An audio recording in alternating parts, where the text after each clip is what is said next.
নমস্কার, রিমস রেসিপিতে সবাইকে স্বাগত জানাই। আজকে বানাবো ডিম বিরিয়ানি।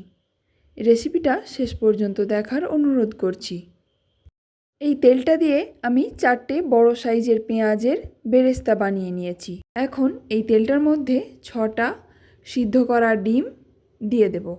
তারপর এর মধ্যে অল্প নুন, হলুদ গুঁড়ো আর লঙ্কা গুঁড়ো দিয়ে ডিমগুলোকে 2-3 মিনিট ভেজে নেব। ডিমগুলো তেলের মধ্যে দেওয়ার আগে ছুরি দিয়ে হালকা করে কেটে নিলে ডিমের মধ্যে নুন মশলাটা ঢোকে। কিন্তু আমি যে ডিমগুলো রান্না করছি এগুলো একটু আগে থেকেই ভেঙে গেছে, তাই আমি আর কেটে নিইনি। আপনারা কিন্তু কেটে নেবেন। এরপর বাকি তেলটার মধ্যে 2টো মিডিয়াম সাইজের আলু কেটে নিয়েছিলাম, সেগুলো দিয়ে অল্প নুন ছড়িয়ে আলুগুলোকে লাল লাল করে ভেজে তুলে নেব। বাকি তেলটার মধ্যে আরও 1 টেবিল চামচ তেল দিয়ে তাতে একটা মাঝারি সাইজের পেঁয়াজ কুচি দিয়ে ভেজে নেব। পেঁয়াজটা দেওয়ার পর অল্প একটু নুন দিয়ে দিলাম যাতে পেঁয়াজটা তাড়াতাড়ি নরম হয়ে যায়। পেঁয়াজটা একটু ভাজা হওয়ার পর 4টে চেরা কাঁচা লঙ্কা দিয়ে দিলাম। পেঁয়াজটা যখন ভালো করে ভাজা হয়ে যাবে এর মধ্যে 1 চামচ আদা বাটা, 2 চামচ রসুন বাটা দিয়ে দেব। আদা রসুনটাকেও পেঁয়াজের সঙ্গে ভালো করে ভেজে নেব।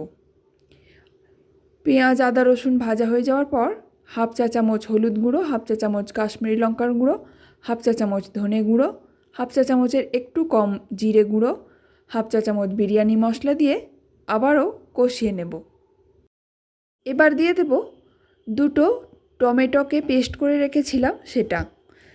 টমেটোটা দেওয়ার পর অল্প নুন দিয়ে দেব।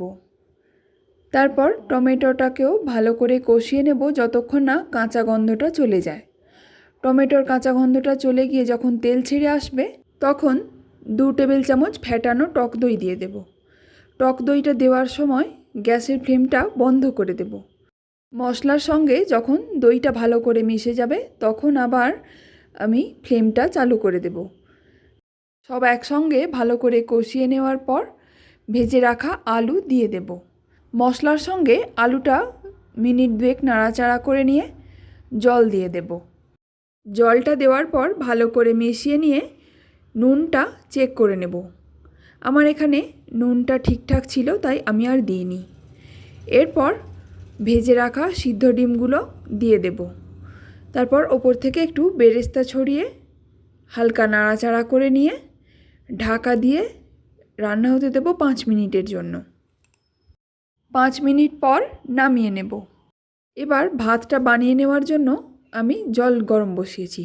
তার মধ্যে দিয়ে দেব শাহজিরা অল্প একটু, দারচিনি, ছোট এলাচ, লবঙ্গ আর একটা স্টার অ্যানিজ।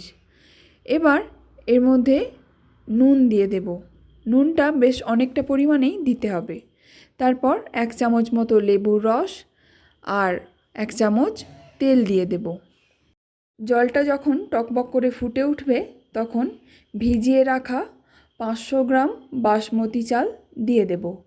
চালটা ভালো করে ধুয়ে আমি 1 ঘন্টা ভিজিয়ে রেখেছিলাম। ভাতের জলটার মধ্যে আমি পাতিলেবুর রস দিয়েছি, এর কারণে ভাতটা একদম সাদা হবে। আপনাদের কাছে পাতিলেবু না থাকলে 1 চা চামচ ভিনিগার দিতে পারেন। ভাতটা 80% কুক হয়ে গেছে। এবার একটা ছাঁকনিতে করে তুলে একটা বড় থালার মধ্যে মেলে দেব।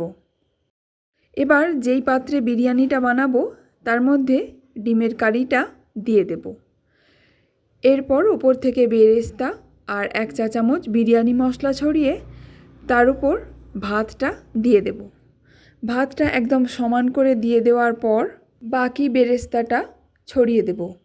তারপর 1 চা চামচ বিরিয়ানি মশলা, 1 চা চামচ গোলাপ জল, 1 চা চামচ কেওড়া জল ছড়িয়ে দেব। আর দেব 3 চা চামচ মতো ঘি। তারপর ঢাকা দিয়ে দেব। এবার গ্যাসের ফ্লেমটা অন করে তাতে একটা চাটু বসিয়ে দেব। চাটুটার ওপরে বিরিয়ানির কড়াটা বসিয়ে দেব। তারপর 5 মিনিট হাই ফ্লেমে আর 15 মিনিট লো ফ্লেমে রান্না করে নেব। 15 মিনিট পর নামিয়ে সার্ভ করে দেব। আপনারাও বাড়িতে একবার এইভাবে ট্রাই করুন, আশা করছি ভালো লাগবে। ভালো লাগলে প্লিজ একটা লাইক, শেয়ার আর সাবস্ক্রাইব করে দেবেন। ধন্যবাদ।